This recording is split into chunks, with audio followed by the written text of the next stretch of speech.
અવધૂત ચિંતન શ્રી ગુરુદેવ દત્ત.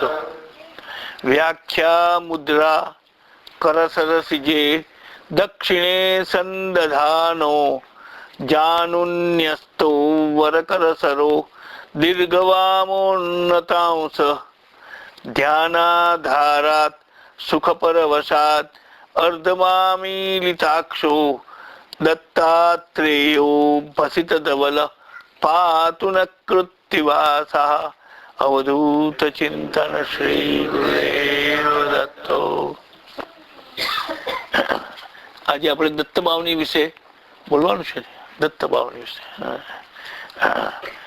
આવતીકાલે ગુરુ ભક્તિ ઉપર કહીશું. એ દિલીપભાઈને સાંભળવું હતું એટલે દિલીપભાઈ આવે છે.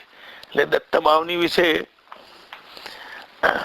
આમ તો કેટલીક વસ્તુ પ્રચલિત છે, પણ છતાં આપણે જયારે કહેવા જ બેઠા છે તો બધું પહેલેથી જ હું સમગ્ર રીતે કહીશ. દત્તભાવની જે છે બાપજીએ કલોલ પાસે સઈજ ગામ છે ત્યાં લખેલી. સિદ્ધનાથનું ત્યાં મહાદેવનું મંદિર છે અને ત્યાં એમનો મુકામ થયેલો. એ મુકામ એટલા માટે થયેલો કે એમના એક ભક્ત કમળાશંકર ત્રિપાઠી સરખેજના ભોળો બ્રાહ્મણ, એને નોકરી કોઈ આપે નહીં. આમ ભણેલો હતો થોડું ઘણું, કોઈ નોકરી આપે નહીં. બાપજીની પાસે અવારનવાર જાય. પછી બાપજીને એમણે કહ્યું, બાપજી મારે ઘેર કેમ નથી આવતા તમે? મારે ઘેર આવો નહીં. કે તારું આ નોકરીનું ઠેકાણું પડી જાય પછી તારે ઘેર આવીશ. એ જયારે ઘેર ગયો તો સરખેજની ટપાલમાં એને તે દિવસે સઈજ મુકામે એને શિક્ષક તરીકેની નોકરીનો ઓર્ડર હતો. એટલે તો અઠવાડિયું જરા સઈજમાં સેટલ થયો અને તરત પાછો ઉપડ્યો નારેશ્વર. બાપજી તમે કહ્યું તું નોકરી થશે, આવીશ. ચાલો ચાલો આપણે જઈએ. એટલે બાપજી એની સાથે સઈજ આવ્યા. સામાન્ય રીતે બાપજી જે છે તે લોકોની ઘેર હતો, તો કોઈની ઘેર બહુ ઘેર ઉતરતા નહીં. ના ઉતરે એવું હોય ને, ઉતરે ખરા, પણ બને ત્યાં સુધી એમ કે ભાઈ કોઈ મહાદેવમાં કે કોઈ એવી સાર્વજનિક જગ્યાએ હોય તો વધારે સારું. ગામથી થોડું દૂર હોય તો વધારે સરસ. એટલે આ સઈજ ગામથી, સઈજમાં જ કહેવાય, પણ સઈજ ગામના ભાગોળે જે સિદ્ધનાથ મહાદેવ એની ધર્મશાળામાં આ મુકામ રહ્યો. તમે ધર્મશાળા જુઓ ને અને એ ઓરડી જુઓ તો આજે પણ આપણને ઉનાળામાં તો ત્યાં ગરમી સખત થાય એવી જગા, અગવડ વગરની, અગવડવાળી, સગવડ વગરની. પણ બાપજી તો એવું કહે છે કે અવધૂત તો અગવડ ને જ વરેલો છે. એને અગવડમાં જ સગવડ દેખાય છે અને સગવડમાં અગવડ દેખાય. તમે એમને બહુ સગવડ આપી દો તો શું કરે, એ પોતાની અગવડ ઊભી કરી દે. મારો પોતાનો પ્રસંગ છે. અમે પ્રમોદ પટેલ ચિત્રકારને લઈને ડુમ્બસ ગયેલા. તો ડુમ્બસના એક બંગલામાં એમનો મુકામ. સરસ બંગલો. પછી અમે બધી વાતચીત કરી, જે વાત કરવાની થઈ ગઈ. પછી મને કે ચાલ હું તને મારી ભદ્રકાળીની ઉપાસના બતાવું એમ કહીને મને એમણે કહ્યું, આમંત્રણ આપ્યું, ચાલો તારી હું ભદ્રકાળીની ઉપાસના. એ એક રૂમમાં મને લઈ ગયા ત્યાં બંગલાના, અને ત્યાં એક ઘંટી પડેલી. ઘંટીનો કાળા પથ્થરની ઘંટી એટલે ભદ્રકાળી કે, અને ઘંટી ફેરવે. પછી મને કહે, જો ગમે એટલી સગવડ હોય છતાં હું મારે માટે એક સગવડ ઊભી કરું છું કે જેથી એ સગવડ મને વળગી ના જાય. એટલે મને વારે ઘડીએ સગવડમાં જ રહેવાનું મન થયા કરે એવું નહીં. હું મારા માટે સગવડ ઊભી કરી દઉં છું. એટલે અવધૂત તો અગવડને જ વરેલો છે, શાંતિથી અગવડથી ત્યાંથી રહે એ ત્યાં આનંદથી. થોડા દિવસ ગયા હશે, 2-4-5 દિવસ ગયા હશે, અને કમળાશંકર ભાઈ ત્યાં રોજ ભિક્ષા લાવે, ભાખરી ને શાક કે એવું જે કંઈ બાપજીને જોઈતું હોય તે ભાગશે ભિક્ષા ત્યાં લઈ આવે, ઘેરથી બનાવેલી. પછી એક દાડો એમણે કહ્યું કે બાપજી એમ કે મારા ઘરમાંથી ધનલક્ષ્મીને એમ કે કંઈક વરગાળ હોય એવું લાગે છે, અથવા અવારનવાર બેભાન થઈ જાય છે, માદી રહ્યા કરે છે, તમે કંઈક કરો. એટલે બાપજી સારું જોઈશું. એટલે બાપજી તે દિવસે મનમાં એવું નક્કી કર્યું કે આપણે જેમ હનુમાન ચાલીસા છે એવું કોઈ સંકટ મોચન સ્તોત્ર આને લખ્યા લઈએ. એટલે એમણે લખવા માંડ્યું. જય યોગેશ્વરથી શરૂ કરીને જય જય ગુરુદેવ સુધીનું લખાઈ ગયું. લીટીઓ ગણી તો 52 થઈ. હવે એમને તો 40 લીટી લખવા ધારેલી, થઈ ગઈ 52. એટલે પછી એમણે કહ્યું કે થોડુંક કાપી નાખીએ આપણે આમાંથી, કાઢી નાખીએ. પછી એમને થયું કે એક લીટી એવી કઈ કાઢીએ તો બધું જતું રહેવું છે, એનું રહસ્ય, કાવ્યનું રહસ્ય જતું રહેવું છે. કઈ નહીં, એકદમ વિચાર થયો કે વર્ષના ગુરુવાર 52 અને ગુરુચરિત્ર ના અધ્યાય 52, એટલે આનું નામ દત્ત બાવની, એમ કે દત્ત બાવની કરી. આ ગુરુચરિત્ર જે છે એ મરાઠીમાં લખાયેલો નરસિંહ સરસ્વતી અને શ્રીપાદ વલ્લભ એની લીલાઓનો ગ્રંથ છે, અને એમાં દત્તની વાત રહી છે. એ ગુરુચરિત્ર જે છે એ મહારાષ્ટ્રમાં વેદ મનાય છે, વેદ તુલ્ય. એના પાઠ પારાયણો લોકો કરે, અને એ મૂળ સાયનદેવ કરીને નરસિંહ સરસ્વતીનો શિષ્ય, ડાયરેક્ટ શિષ્ય, એની હાથે સેવામાં રહે. એના પૌત્રનો પૌત્ર એ સરસ્વતી ગંગાધર, એટલે ગંગાધરનો છોકરો સરસ્વતી. એ સરસ્વતી એ આ લખેલું ગુરુચરિત્ર કે મારા બાપ દાદાઓ જે ગુરુની સેવા કરતા હતા એ ભણેલો, એટલે એને કર્યું. પણ એ જે છે ને મરાઠી નહોતો જાણતો બહુ, એ કન્નડ ભાષી, કારણ કે સાયનદેવ પણ એ બાજુ કન્નડ તરફનો છે, એ કાંચી પાસે રહેતો. પણ એ મરાઠીમાં એને ગ્રંથ લખ્યો, જેમ ગુરુરામ બાપજીએ લખ્યું છે, નવ જાણું ગુર્જર ગિરા, હું ગુર્જરની ગિરા જાણતો નથી અને આ છતાં ગ્રંથ લખું છું. સાયનદેવ પણ અને આ સરસ્વતી ગંગાધર બોલું, મને મરાઠી ભાષા આવડતી નથી, પણ તારા ગુણાનુવાદ ગઉં છું, તું જેવું સુજાય લખાઈશ એવું લખીશ, એવું સાયનદેવ અને સરસ્વતી ગંગાધરે પણ લખ્યું છે. ગાડા મહારાજે મરાઠીમાં સાંઈ મહારાજનું ચરિત્ર લખ્યું, ગુરુમૂર્તિ ચરિત્ર, અને એમને પણ મરાઠી આવડે નહીં, ગુજરાતી હતો, જેવું આવડે એવું લખી કાઢ્યું. અને પછી સાંઈ મહારાજને પ્રાર્થના કરી કે ભાઈ આ કઈ મારું સુધારવા કોઈને મોકલો, સારું. કે સારું, હું બ્રહ્મચારીને મોકલું છું, એમ કહીને બાપજીને મોકલ્યા ત્યાં. અને એમણે એ બધું મરાઠી સુધારીને ગ્રંથ છપાયો, ગુરુમૂર્તિ ચરિત્ર. તો ગુરુ ચરિત્ર એ મરાઠીમાં લખાયેલો દત્ત ભગવાન અને એના 2 અવતારો શ્રીપાદ વલ્લભ અને એનો નરસિંહ સરસ્વતીની લીલાઓનો ગ્રંથ છે. તેના આધારે જ આ બાપજીએ દત્તબાવની લખી છે. ગુરુરામૃત એના આધારે, ગુરુરામૃતની વાત આવશે ત્યારે કહીશું, પણ દત્તબાવની જે છે એ આ ગુરુ ચરિત્રના સાર જેવું જ છે. બધી જ એમાં દત્તાત્રેયની, નરસિંહ સરસ્વતીની, શ્રીપાદ વલ્લભની લીલાઓનું જ વર્ણન છે દત્તબાવની. એટલે દત્તબાવની જે છે એ ગુરુમૂર્તિ ચરિત્રના આધારે, માટે ગુરુચરિત્રના અધ્યાય 52, એટલે 52 લીટી એમ કે પૂરી એવું એમને લાગ્યું. બાપજી જે છે ને જયારે કોઈ પણ લખવા બેસે ને તો એ આયાસ કરીને લખતા નહીં, સ્વાભાવિકતાથી જે નીકળે એ જ લખતા, અને તો જ લખતા. એમને અંદરથી કંઈક થાય તો જ લખે. તમે એવું કહો મને લખ્યા લો તો ના એ લખ્યા લે. એમને અંદરથી થાય કે સારું લખ્યા લા જેવું છે લખ્યા લે, નહીં તો લખે નહીં. હું એને મારો દાખલો આપું.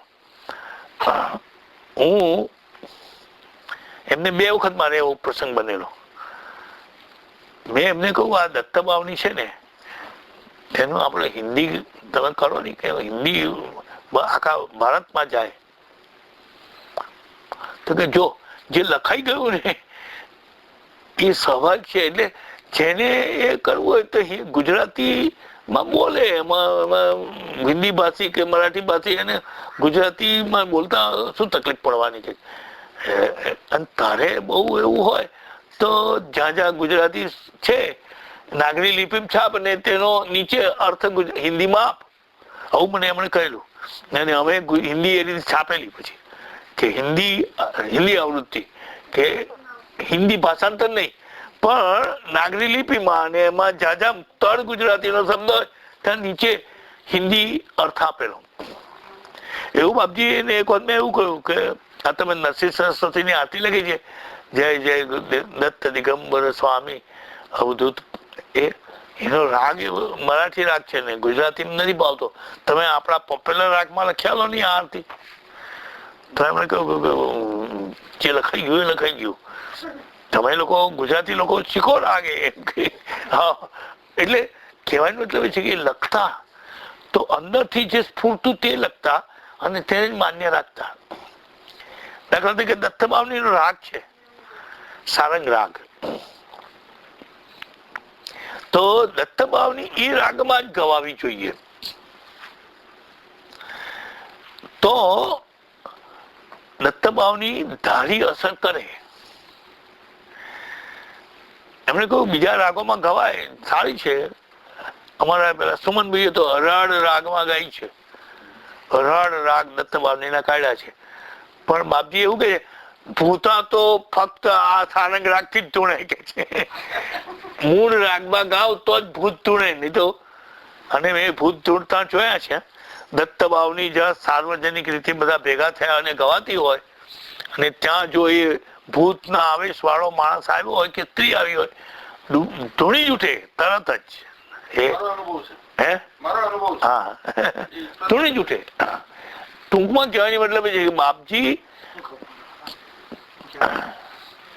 કઈ પણ લખતા કે એનો જે રાગ આવતો કે ભાષા આવતી એ બધું સ્વાભાવિકતાથી જે કઈ આવે અનુભવ તૃપ્તિનો ઉદ્ગાર, એ ઉદ્ગાર એમનો અનુભવ તૃપ્તિનો જ થતો.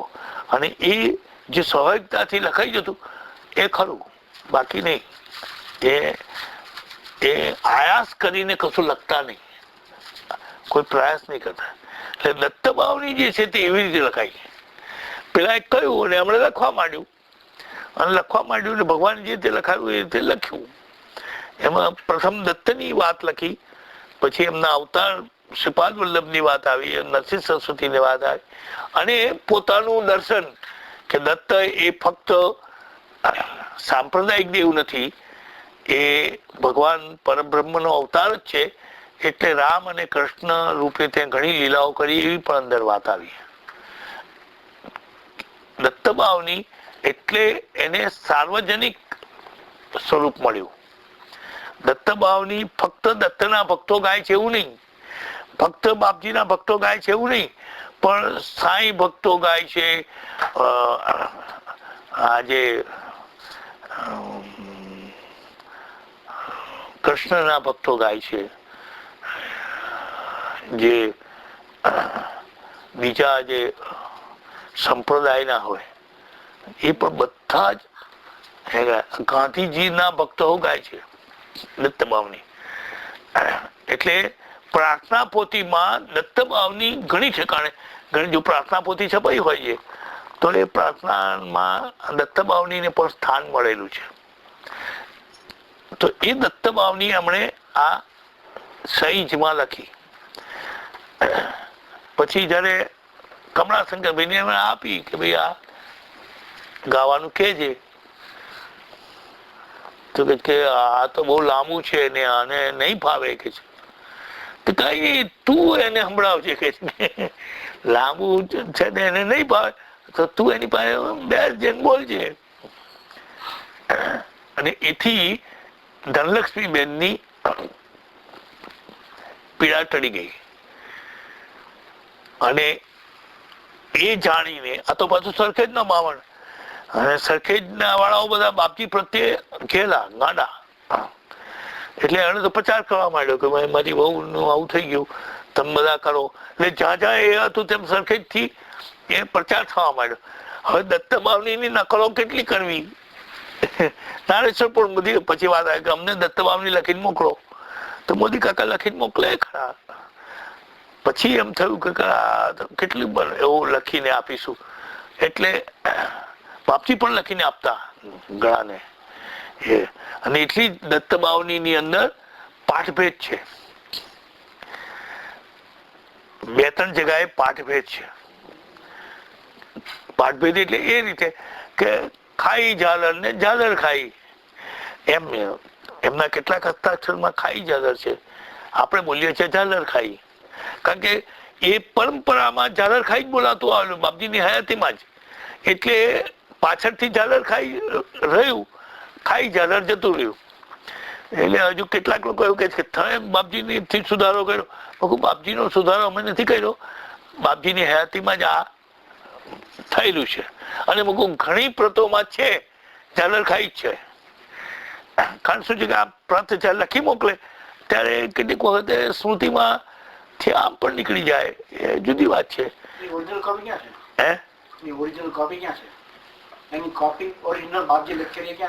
બાપજીની ઓરિજિનલ લખેલી કોપી અમારી પાસે આવી છે, તેમાં ખાઈ ઝાલર જ છે. પણ જયારે દત્તબાવની છપાઈ ત્યારે આ ઝાલર ખાઈ જ છપાયું, બાપજીએ જ પ્રૂફ જોયેલા અને બાપજીએ માન્ય કરેલું. એટલે અને બાપજીની હયાતીમાં આ રીતે જ બાવની બોલાતી, એટલે એ પરંપરામાં માન્ય એમ. એટલે શબ્દને વળગવું નહીં એમ. કારણ ખાઈ ઝાલર ને ઝાલર ખાઈ એમાં ફરક શું? કઈ નહીં. ઝાલર ખાઈને ઝાલર, બંનેમાં ફરક કશો જ નથી. તો એ જે પાઠભેદ એમાં આપણે પડવું નહીં, આપણે પાઠ કરવાની વાત છે. બાપજીએ જે બાપજીના સમયમાં જે થયું, મારો ખાઈ ઝાલર તમે બોલો તો અમને કઈ એમાં નુકસાન નથી, તમને નુકસાન નથી થવાનું. ખાલર જાય બોલો કે ઝાલર ખાઈ બોલો, એ બધું હરખું જ છે. પણ અમે છાપીએ છીએ ઝાલર ખાઈ. તો એવું બીજો પાઠભેદ છે, વેદ શ્વાસ તારા નિર્ધાર. તો તેમાં એમના હસ્તાક્ષરમાં કેટલીક ઠેકાણે વેદ શ્વાસે તારા નિર્ધાર, તારા શ્વાસમાં વેદ છે અને તારો શ્વાસ વેદ છે. એ બેમાં થોડો સૂક્ષ્મ ભેદ છે, પણ વાસ્તુ તો એક જ છે. સૂક્ષ્મ ભેદ એ રીતે કે તમે શ્વાસમાં તમારા વેદ વણાઈ ગયેલા છે, જ્યારે પેલું તમારા શ્વાસમાં વેદ છે એમ એટલું જ થયું, પેલું વેદ વણાઈ ગયેલા છે એવો ભાવ આવે. એટલે બાપજીના સમયમાં આ વેદ શ્વાસ તારા નિર્ધાર બોલાવ. અને બાપજીના આવા ઘણા ભજનોમાં એવું આવે છે, ગુરુ લીલામૃતમાં ખુદમાં આવ્યો છે કે વેદ તારા શ્વાસ છે, એવું ગુરુ લીલામૃતમાં અને ભજનોમાં પણ છે. એટલે અમે વેદ શ્વાસ રાખ્યું છે. એક તો એમાં એવું જ છે, બ્રાહ્મણ શેઠ ઉગાડ્યો ક્ષિપ્ર. તો એમાં તો બાપજીએ જાતે જ બ્રાહ્મણ શેઠ, પહેલા વણિક શેઠ હતું એણે લખેલું. એમને કઈ ખ્યાલ નહીં કે આ વાણિયા, કારણ કે વેપારી હતો એટલે વાણિયો હશે એમ માનીને એમણે લખ્યું. પણ પછી વાંચવામાં આવ્યું કે ના, આ તો બ્રાહ્મણ હતો અને વેપાર કરતો હતો, એટલે બ્રાહ્મણ શેઠ પછી એમણે સુધાર્યું, પોતાના હસ્તાક્ષરમાં જ સુધારેલું છે. આ 2-3 પાઠભેદ જે છે તે દત્તબાવનીમાં છે. પણ મૂળ શું છે કે આપણે એને ગાવાની, એ અગત્યનું ચીજ. અને સંકટ મોચન સ્તોત્ર તરીકે જયારે તમે એના પાઠ કરો તો સંકટ તો દૂર થાય જ, પણ માનો પછી કામનાની રીતે પણ થાય કે ભાઈ મારું આમ થશે તો હું 52 પાઠ કરીશ, બાધા લો તમે, તો થાય કામ. ના થાય એવું નહીં, થાય જ. પછી એ તમારી શ્રદ્ધા ઉપર આધાર. કોઈ પણ મંત્ર, કોઈ પણ એ શ્રદ્ધા ફલથી સર્વત્ર, ન મંત્રો ન દૈવતમ. કોઈ દેવ કે મંત્ર એ ફળતું નથી, તમારી શ્રદ્ધા જ ફળે છે. અને એનો આ વખતના નાદમાં એક લેખ છે, તેમાં એને આપ્યું છે શ્રદ્ધા ઉપરના, એમાં કે માણસની શ્રદ્ધા ફળે છે. એક રાજાની રાણીને છોકરો નહોતો થતો, તો કોઈ સંત પાસે ગઈ, એટલે સંતે કહ્યું સારું હું માદળિયું આપું છું, એની રોજ પૂજા કરજો. માદળિયું આપ્યું, પૂજા કરી, પછી છોકરો થયો. એટલે પેલી રાણી સંત પાસે ગઈ કે આપની કૃપાથી અમારે ત્યાં સંતાન થયું, અમને મારી કઈ કૃપા નહીં, તાવીજ ખોલ. તાવીજ ની અંદર શું નીકળ્યું? रानी को लड़का होए तो भी क्या और न होवे तो भी क्या. આટલું તાવીજમાં લખેલું. એનો અર્થ એવો હતો કે એ મંત્ર તો હતો જ નહીં, અને એમાં આશીર્વાદ નહોતો. રાણી કો લડકા હોય તો ભી ક્યા, ન હોય તો ભી ક્યા. એટલે સંતને તો બધું હરખું જ હતું, પણ એને શ્રદ્ધાપૂર્વક એ તાવીજનું પૂજન કર્યું, એટલે એની શ્રદ્ધા પડી. તો દત્તબાવનીના પાઠ પણ શ્રદ્ધા કરીએ તો જ ફળે, નહીં તો શ્રદ્ધા વગર કરીએ તો કામ દેખાદેખી કશું કરવાનું નહીં. અને એથી જ બાપજીના જીવનમાં જ બનેલો પ્રસંગ